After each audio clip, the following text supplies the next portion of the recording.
Pauline Neville-Jones once ran the British Joint Intelligence Committee. She was also the UK's Home Office Minister for Security and Counter-Terrorism. She joins me now here in our London studio. And before we talk about security preparations for the London Marathon, just walk me behind closed doors, as it were, and let's talk to the Boston Marathon. What sort of intelligence will be going across the Atlantic at this point? Well, obviously, London Marathon is something you prepare for in great detail, both at the intelligence level and the policing level.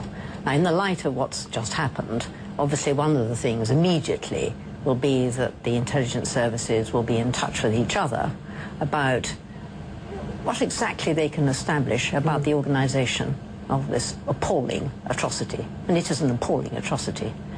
And they'll want to know what kind of plot it was, how big a scale.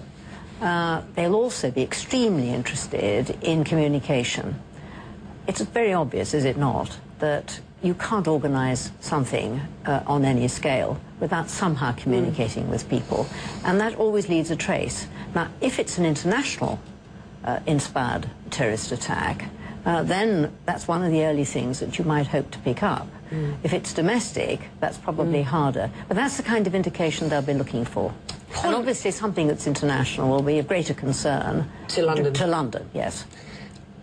As I watched the events in Boston unfold, I wondered to myself how difficult it must be to be in the security services. One has to assume, as a sort of relatively normal person, that, big crowded events like that will be crowded for all the right reasons. And people are just cheering people. How do you secure 35,000 runners and possibly as many as 500,000 spectators? Well, you can't have perfect security. I think we all know that. You can obviously mitigate the risk and reduce it. And clearly good intelligence is part of that, knowing whether there's any kind of threat. Now, there wasn't, it would appear, any indication.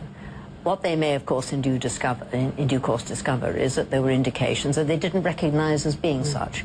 And that is what intelligence is all about. And then you can be very wise after the event, and there's a frightful blame game. I believe, actually, the intelligence services do a good job, and they are extraordinarily conscientious. So that's one side of things. The other side of it, obviously, is policing.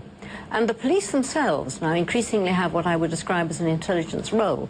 They're the people who have to listen to Twitter. They're the people who have actually to follow likely organisers' activities if they are about to do something. Now, that is something you would certainly do if you knew there was going to be a demonstration. Tomorrow, with Lady Thatcher's funeral, they'll be doing that. I was going to ask you about that, because the London Marathon, of course, is on Sunday, but Margaret Thatcher's funeral is tomorrow on Wednesday, and you can get coverage of that here on CNN. I mean, there are likely to be protesters, for example. There are likely to be protesters, and let us hope that they will be responsible protesters. I mean, it would appear, I think quite a lot of people will just express their displeasure by turning their back on the hearse as it goes by.